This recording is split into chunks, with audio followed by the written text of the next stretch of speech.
Ja, herzlich willkommen zur kleinen Lektion Abfüllen ohne Anziehen. Sie kennen es bestimmt aus Ihrer Drogerietätigkeit, dieses lästige Anziehen bei vollen Bidons.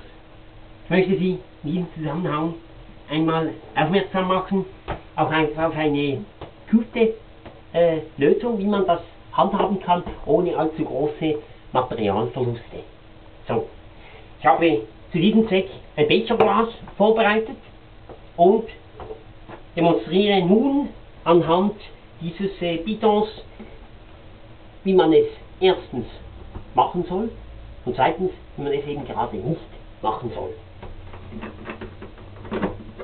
Sie sehen also, wenn ich nun dieses Bidon so halte, dass der Ausflussstutzen oben ist, dann kann ich wunderbar, und Sie sehen es, in sehr kleinen Portionen abfüllen, ohne Probleme. Ich kann auch, einen Augenblick, ich kann auch wunderbar wieder zurück. Sie sehen, es gibt überhaupt keine Mohrerei, sage ich jetzt mal. Bidon wieder verschließen und Sie haben eine wunderbar saubere Sache.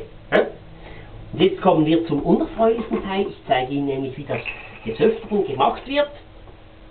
Nämlich, indem man den Bidon so hält. Und jetzt, Sie können bereits sehen, es wird am Gewinde herunterlaufen und eine große Schweinerei verursachen, sodass man, bitte hier mit der Kamera, sodass immer wieder Papier, ja, da steht Danke, aber es muss eben auch hier hergestellt werden, dass immer wieder Papier benötigt wird, um dann diesen Stutzen wieder zu putzen. So, Stutzen putzen wollen wir nicht mehr, weil man kann es wirklich, es ist nicht zum Verputzen. Ich danke Ihnen für die Aufmerksamkeit und ja.